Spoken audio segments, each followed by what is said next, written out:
Today my guest is Lee Brandt. Lee, how you doing? All right, how are you? I'm doing real well. Let's talk about NHibernate. Okay.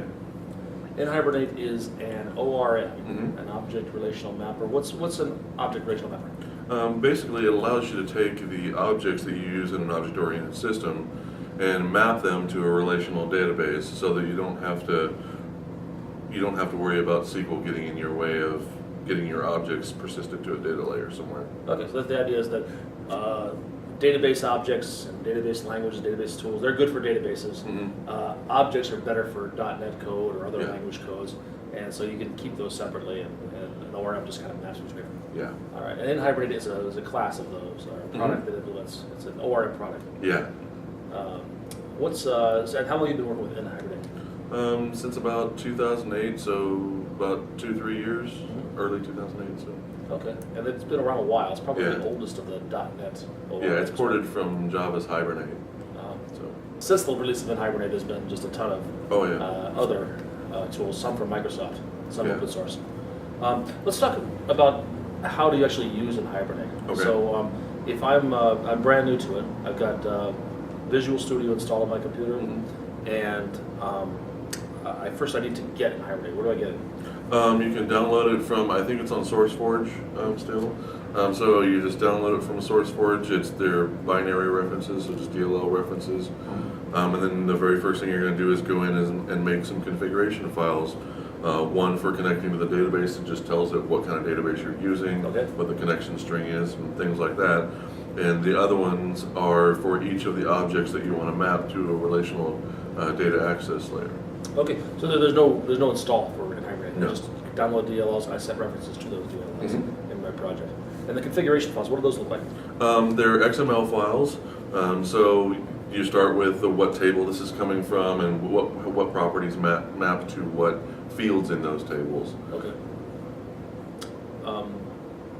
Is that just one file? Is there a mapping file and a config file, or what's the? Yeah, the config file is a separate file that just deals with how NHibernate connects to the database and how it interacts with the database. So batch statements and statements of 20 at a time or whatever, and I'm connecting to SQL 2000 or SQL 2005. Okay, that's the configuration. It basically tells you where to find the database. Yeah. How to connect to it. And then the mapping files are also XML files, a special type of XML file that you have to remember to compile, to create them as compiled resources.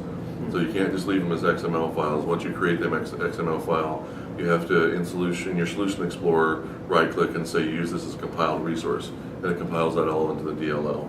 Okay. So that sounds nice, except when I have a database with hundreds of tables in it. Oh yeah. And I want to start consuming them. You're saying that I have to go in and create an XML file with mappings for every one of those tables and every Yeah. one of those columns? Yeah. Is there a better way? Yeah. You can use Fluent and Hibernate, which is kind of a complementary product to NHibernate. Also a DLL reference. You can get it from GitHub. James Gregory is the main guy on that. He's a UK developer. And basically you download it, DLL reference, and you create mappings in C# code. It also has AutoMapper, which allows you to just tell it what conventions you're using. Like my tables are always going to be the plural names of my singular objects. Okay. So if I have a person object, my table is always going to be called people.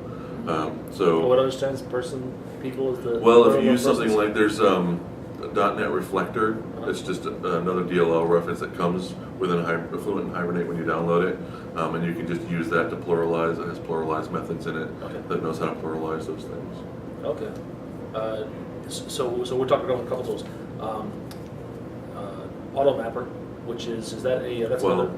AutoMapper is another separate thing that Jimmy Bogard wrote for mapping one object to another type of object. Oh, okay. You weren't describing that when you were talking about the No, conventions. Fluent and Hibernate just Fluent and Hibernate has... uses conventions.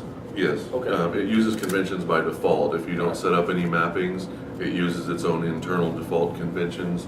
Like your table name is always going to be the exact same name as your object. Okay. And your ID is always going to be whatever the object name is with an underscore ID on the end of it. And foreign keys are going to be the same way. They're going to be whatever the foreign table is with underscore ID at the end.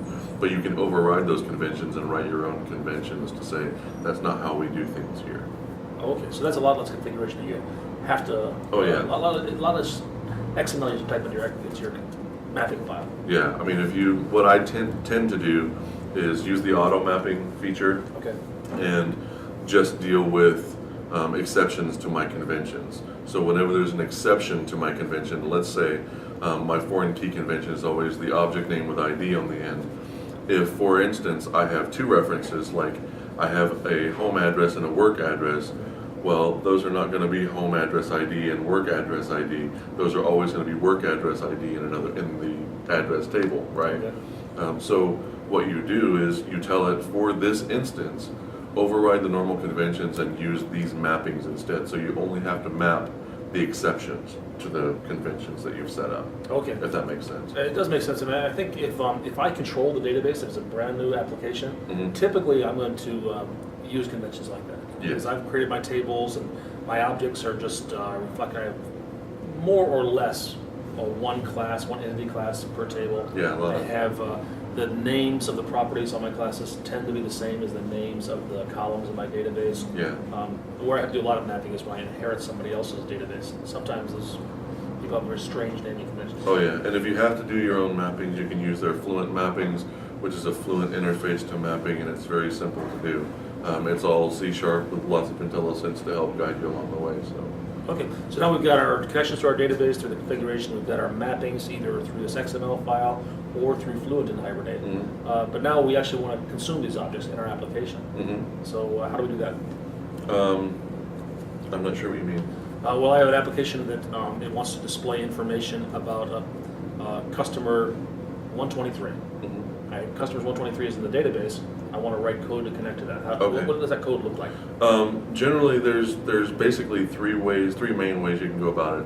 And Hibernate itself has its own proprietary query language called HQL, which allows you to create criteria and pass them to the HQL thing that will go and query them from the database for you.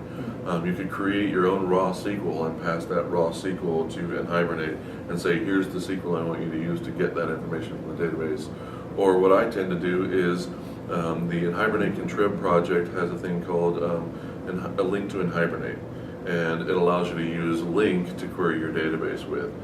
So I can pass those link statements to NHibernate, and it can create the SQL for me under the covers. Now the new version of NHibernate 3.0 actually rolled that in, so link to NHibernate is actually part of NHibernate 3.0. Okay, so those of us who have been using Link, we don't have to learn another language, a proprietary language to Yeah. connect to it. Yeah, and it creates a whole lot cleaner querying. What about sending data back to the database? I want to update data that I've already got. What does that look like? Generally, it does that for you. You just say, here's my object, save it, and it creates the SQL for you.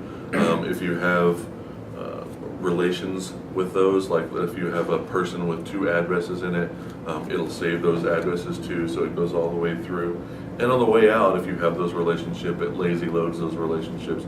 So if you get a list of people, it won't load all those people's addresses too, just to get the list of people. It only gets those when you ask for them in code. So if you access that property, then it goes back to the database and gets that. Okay, so you have the one-to-many relationship. It gets the one, and waits Yeah. for you to ask for the many, which sometimes is a good thing and sometimes is a bad thing. Yeah, and you can override that behavior as well.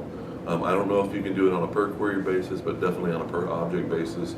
Okay. If I always want to get all this person's addresses, but I don't want to get any of their orders, I want to lazy load those, you can do that. Does it make it harder if I've got say a web application that has multiple tiers and I want to get some data, work with it, disconnect it for a while, and then I want to send it back and update it? No, I think generally my data access layer tends to be completely separate, so that would be in my server part of it. Okay. And my distributed pieces would be out here just calling that data, or a web service, a data web service that would be over the top of that. Okay. Anything else you can tell us about NHibernate or its associated tools? No, just that the 3.0 version came out just a couple of months ago, and it's got a lot of really good link support built into it, and just a whole lot easier to configure now. So, What are some resources for learning more about NHibernate? I would check out in the NHibernate SourceForge site. They have a lot of good material on there. Anything that Allende Rahim writes, or Nani, because he's probably the primary contributor to NHibernate. And then for Fluent and Hibernate, anything James Gregory writes, since he's the main guy there, and you can get that off of GitHub. And there's a lot of stuff in his wiki that are examples of how you do a lot of this stuff. So. Okay. Are you writing about it? Are you blogging?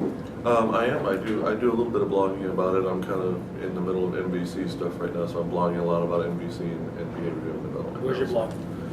My blog is on Geeks with Blogs, and it's geekswithblogs.net/leaseblog. Lee, thanks a lot. Oh, Really thanks, appreciate your Mike. time.